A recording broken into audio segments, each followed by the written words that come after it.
సిద్దిపేట జిల్లా మర్కూర్ మండలంలో సర్పంచ్ మరియు వార్డు సభ్యుల ఎన్నికల కోలాహలం ప్రారంభమైంది. మొత్తం 16 గ్రామ పంచాయతీల కోసం అధికారులు 4 క్లస్టర్లు ఏర్పాటు చేసి ఎన్నికల ఏర్పాట్లు పూర్తి చేశారు. అభ్యర్థులు నామినేషన్లు దాఖలు చేస్తుండగా పాములపర్తి గ్రామంలోని మహిళలు తమ గ్రామంలో కోతులు, కుక్కల బెడద ఎక్కువగా ఉందని వాటిని తగ్గించే చర్యలు తీసుకునే అభ్యర్థికే ఓటు వేస్తామని స్పష్టం చేశారు. డబ్బులు, మద్యం అవసరం లేదని, సమస్యలు పరిష్కరించే వారిని ఎన్నుకుంటామని మహిళలు తెలిపారు.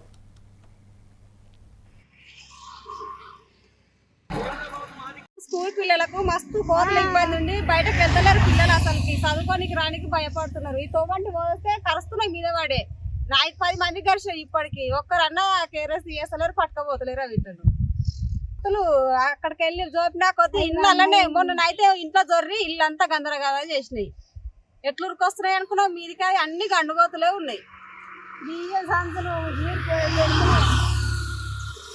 మాకు రూపాయి వద్దు, మాకు కోతులు రాకుండా చేసి మాకు కోతులన్నీ పట్టకపోతే మేము ఓటేస్తాం అందరికి. మాకు రూపాయి ఇయ్యకుర్రి, మాకు ఈ కోతుల బాధ లేకుండా చూడరు. మాకు చేనులకు పోదామన్నా, చెలకలకు పోదామన్నా పిల్లలకు కూడా పాన భయం ఉంది స్కూల్లో చదవడానికి. పోయినా భయమే ఉంది మరి, ఒక్కలో మీద పోయినా